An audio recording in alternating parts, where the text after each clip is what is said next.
তারা কোন জনগণের কথা বলে যে জনগণ নির্বাচন চায়? আমি আসলে বুঝতেছি না। তারা কি তাদের দলীয় নেতা পেতাদের কথা বলতেছে যে ওই জনগণগুলোই চাচ্ছে নির্বাচন, চাঁদা নিতে পারতেছে না এমন কিছু? কেউ যদি লন্ডন আমেরিকা বসে বসে জনগণের মনের কথা বুঝে ফেলে, এটা আসলে কেমন বুঝে আমরা জানি না। আমরা মনে করি 5 বছর খুবই কম সময়, ইটস নট এনাফ টাইম।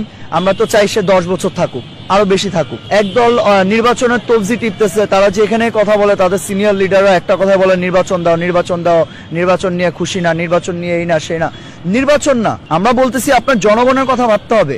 যদি জনগণের কথা না ভাবেন তাহলে আপনারা দেখবেন যে জনগণ তাদের জাজমেন্ট কিন্তু দিয়ে দেয়। আপনারা আজকে কোনো জায়গায় কোনো রিক্সাওয়ালা, কোনো চায়ের দোকান, কিংবা সবচেয়ে বড় প্রুফ হচ্ছে সোশ্যাল মিডিয়া, এই যে আপনার ভিডিও কমেন্ট বক্সে জনগণ যখন বলবে যে হ্যাঁ আমরা ইউনূস স্যারকে চাই, দ্যাট মিন্স সেটা একটা ভোট। তো এই ভোটগুলা যদি আপনারা ইদানিং সোশ্যাল মিডিয়াতে দেখেন যে সবাই বলতেছে ডক্টর ইউনূসকে চাই, কেন চাচ্ছে? কারণ ডক্টর ইউনূস জনগণকে নিয়ে ভাবতেছে। ডক্টর ইউনূস তো কখনো চায় নাই এখানে আসতে। আমরা ছাত্র জনতা তাকে এখানে বসে